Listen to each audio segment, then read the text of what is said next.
Do you think a raccoon thinks about how it's got to get out of the dumpster when it's climbing in? No, you gotta jump. Yeah, you just tumbled in there. You're never gonna get the snacks if you don't jump. Yeah.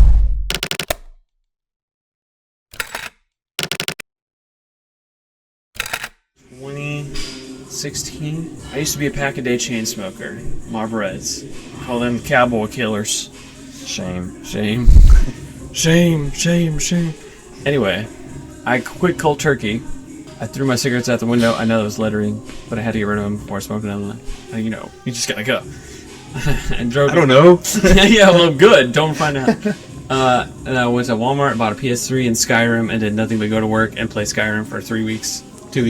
So I killed all the dragons, and I didn't need nicotine anymore. So, if you need to quit smoking, give it a shot. Shout out Skyrim. Shout out Skyrim, Jeremy Soleil for an amazing soundtrack to slowly overcome my addiction to.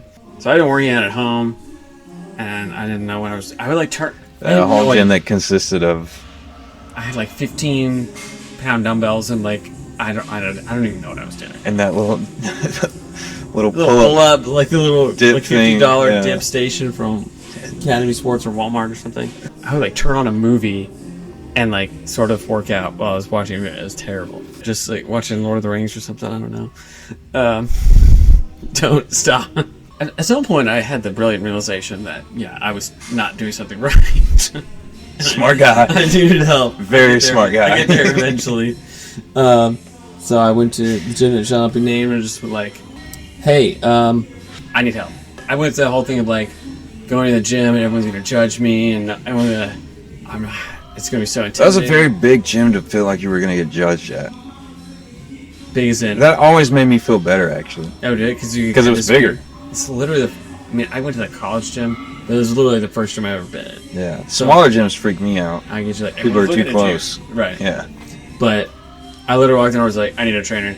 Just tell me, I'll do whatever. You just tell me what to do. Somebody tell me what to do. Said, give me the worst you got. Give me the worst you got. I can only train like Thursdays at 5. No, it was Thursdays at 6 a.m. 6 a.m. before I went to work. I just changed my schedule. To not have any clients. To not have that. And I was like, you know what? I don't want to go that early either. And then your boss made you. And then I had an assessment the last scheduled. week that I said I would have that schedule. You're like, damn it. Slipped by the scheduling. Anyway, I couldn't even do a single pull-up. But I remember you telling me.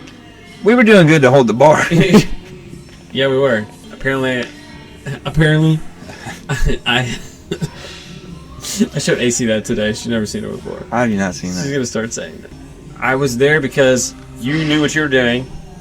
I assumed you knew what you were doing. Questionable. Because you were working there. Some people don't think I got an award. You got an award, bro. Best trainer. Just did what you told me to do. Yeah. Like it was literally. I mean, I went from doing no pull-ups to being able to like 20.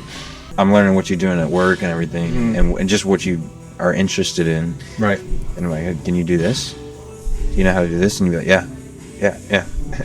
And then I just straight up ask you, like, hey, you think you would be interested in, like, when I decide to do this, like, actually doing it with me? This being gym. This being the gym. Yeah. I think you wanted me to help with a website first. Yeah, I was like, hey, I don't know how to do, like, gym software stuff or anything. Like, I think I said something probably along the lines, like, I suck at computers. Right, yeah. Or, like, I'm not good with technology. Like, it's just, it doesn't work well for me. You were saying yes. Yeah. And you meant it, but you were like, I don't know. I'd never thought about that, or thought I don't know what I'm actually saying yes to. Right. And you definitely didn't. No, hell no, I didn't. Oh man. And neither one of us did. No, we didn't. But I knew I wanted to help because you would help me so much by that. You never made fun of me for what I couldn't do. Yeah. Like, I'm sure it's like, hey, you can't even do a pull-up. But yeah, I remember a few times I was just like, come on, man, like, you should be able to do this. Right. But it's like you never made me feel bad for what I couldn't do. You only encouraged me for how much I tried, like for how much I worked. Yeah. And that's like one of the first places and times I ever felt like, oh, it's okay to not be good. Like, it's okay. You shouldn't be good. Right. Like, it's the first time. Like, why are you going to be good at it? Yeah. And it's okay to not be good at it. And if it was your first time and you were good at it, you wouldn't have been coming and asking me for help. Exactly. So you just it's a place where it's okay. You go to get better, not where you go if you're already good. Right. Yeah. That's what. And so. And even if you're good, you can always get better. You know, when we were doing workouts, like you go for your PR, like deadlift, and I go for my PR. But we're both PRing. When I was first deadlifting, like pulling 405, right, and then you're pulling a plate. Yeah. Well, but it's like you're feeling the same thing I'm feeling. Yeah. Like you're overcoming that obstacle. Like you're doing something you couldn't have done before. Right. You were as excited for me as I was for you. Yeah, because it's exactly what you said. It's the effort. Yeah. It's the effort that you're putting in. It's the effort that your friends are putting in that pushes you to put more effort in. Right. And when you're around those people, it's kind of hard not to win. That's why Stronger Together is on the wall, right? Yeah, exactly. And that's why it works so well. Like we are opposites. Right. In every way.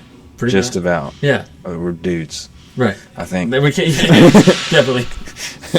But apart from that, like, yeah, I don't play sports. I study philosophy. You like Star Wars? I like Star Wars. You hate Star Wars. Training with you and working out and just the change I saw in myself was like, if I was going to spend my time trying to give the world something, that's what I want to give. Yeah, I probably didn't expect like help open a gym, but as I thought about it, I was like, oh, that's what we're doing. Like that's what we wanted to, and we see it every day. Like I told today, I've got kids, I've got a job, all this stuff, and this is the one place I feel like I can come and be me. Like 4 days a week, I get an hour, and this is the place I get to come be me and forget about all the other stuff and just like have like a mental break and just be myself. And I was like, that's why it's here. Yeah, that's exactly. Someone else told me like they just found out they're going through a divorce now, and they didn't expect to do that. And like, this is the place they came to. Yeah. I heard this quote the other day talking about what makes a great man. It said, greatness is the ability to recognize the power of your own mind, to embrace it, and to use it. Something that people miss with weightlifting a lot of times is the fact that you have to use your mind to do something difficult. That is like your moment of greatness. Like you're controlling everything in that moment. Like you're lifting something heavy, like you have full control of it. And then you're using your mind to tell yourself, I can do this, I can push this, whether it's heavy or not. Like you're constantly, every rep, I can do this. I can do something that's difficult. And so you become hardwired that way. So when you go and you start a business that you're not sure of, I've done some hard things. Like I've been through some hard things. I've pushed myself through times when I thought I couldn't do something. Like maybe I didn't think I could make it to the end of those lunges, but like I did it.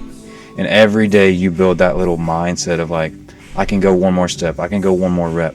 Like that's what makes you great, because that's the moment when you're like actually controlling your mind and what's coming of your thoughts. Mm-hmm. Like what's happening because of your thoughts is you're doing one more rep than you thought you could. You're pushing a little more weight than you thought you could. You know, you're starting a business and being successful when you thought like, I don't even know what this is. You just build rep by rep that mindset that I'm going to do this. I can do this. In those moments, you can't doubt it. You can't quit on it. You got to push through. And when you do push through and you're successful, it just reinforces the fact that if I push through, I know I can be successful because I've been uncomfortable before. And I know when I make myself uncomfortable with purpose, that it's going to pay off the way it should. And I'm going to get what I should because of that. I remember the first 30 days I had the camera, I went out and shot something every day. I went to a park, I went down the street.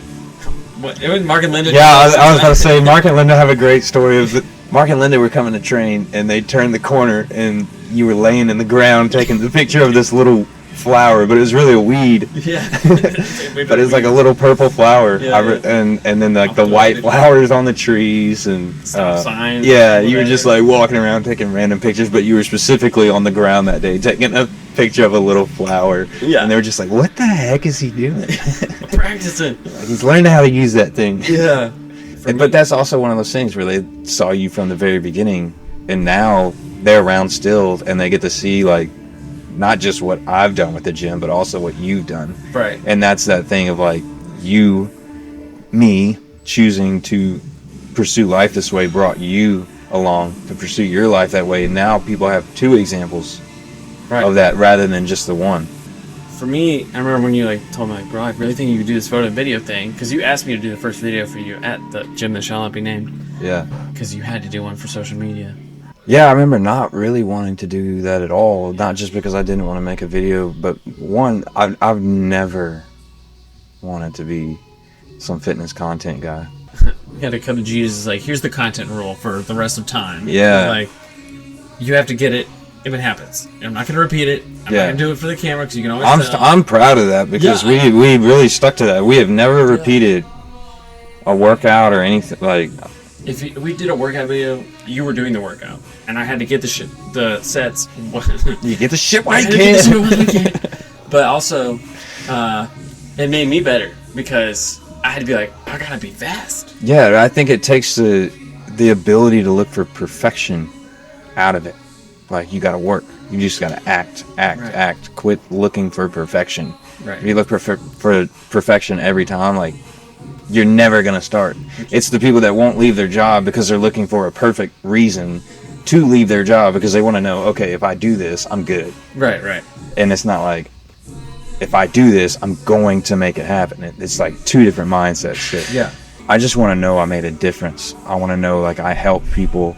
I want to show people that, like, hey, I pursued my life in a way that most people would be like, what are you doing? Why are you doing it that way? Like, there's been a lot of things I faced where I know other people would fold, and I think you've had a first-hand experience in the time of this, like, just when you realize that you can use this for a better thing and, like, choose, like, through this difficult thing that I'm going to make someone else's life better. I'm going to make my life better because I want to be an example of someone who goes through adversity and still, like, believes in himself to keep going the way he feels led to go.